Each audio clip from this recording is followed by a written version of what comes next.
Namaste, friends. I want to talk to you about the 80s.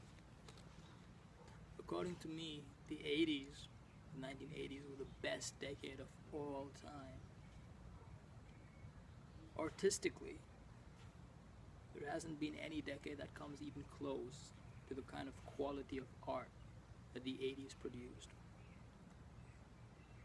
I mean, I so wish that I could just go back in time in that magical decade. Here's the thing about the 80s. You had technology back then, but it was just the right amount. Unlike today, it wasn't too excessive. And unlike, say, any time before the 80s, it wasn't too little, you know? And there was always this excitement in the air. It was a magical decade. I mean, for those of you who were lucky enough to be part of the 80s, you will know that music was at its peak in the 80s. You know, I mean, think about the artists you had in that decade. You had Michael Jackson, Prince, Duran Duran, Phil Collins, George Michael, Guns N' Roses, Aerosmith, Madonna, just to name a few. After the 80s, we've never gotten back that level of art. And not just the music, but also the movies. And here's what I want to talk about. Back in the 80s, you had CDs and cassettes, right?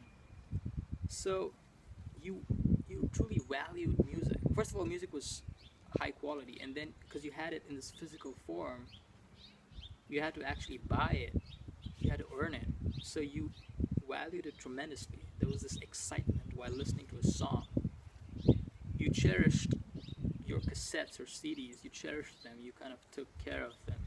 Nowadays, everything is free, right? You just go online and just listen to whatever you wish to listen to. So that magic has gone, you know. I remember, like, back in the 80s, people used to buy posters and stick it in the room. Now everything is digital. You know, everything is excessive. Anytime something's excessive, it loses value, you know. I remember back in the 80s, you used to collect these magazines, Rolling Stones and Time magazine and different kinds of magazines. It was just exceptionally exciting. And mind you, we did have a good technology back in the 80s. It was very high quality. It made your life very comfortable, but it wasn't excessive like today.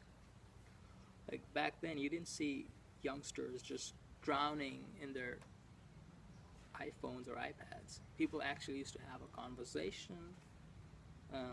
Because it's very exciting overall. Nowadays, people are becoming robots. Like, you know, they're crossing the street, but they're not really looking around. They're not aware of what's around them. That's kind of tragic, to be honest. What I'm planning to do is I'm planning to go back, literally back in time. A couple of months from now, what I'm going to do is I'm going to sell my smartphone. I'm going to invest in the big 1980s mobile phone. I'm going to stop using the internet, you know, or I'm going to use it, but just like once a week, you know. In fact, that's what I've been doing so far. I'm not a slave to today's technology. And I urge you not to be as well, you know. Use your phones maybe an hour every day. Sometimes you can just take breaks for days, and believe me, it'll not affect your social life whatsoever. You know, people will tell you that, oh, in today's world you need to be constantly connected. No, you don't. That's not true at all. You know, the less your screen time, the more alive you will feel. Okay? So, if you want to live a very spiritually deep life, I urge you all to reduce your screen time and replace that with book time. Okay? Go for a walk. When you go for a walk, don't take your damn smartphones with you. Just be part of nature. Alright? And listen to some 80s music. Buy a cassette, buy a CD if you're lucky enough. to be living in Southern California like me, there's an abundance of vinyl tapes or cassettes or CDs, and there's a certain joy of listening to music through those mediums, you know. I mean, yeah, once in a while you can go to YouTube. It's fine. I'm just saying, don't let that die. You know, that's precious. You know what I'm saying. All right, that's about it. Namaste.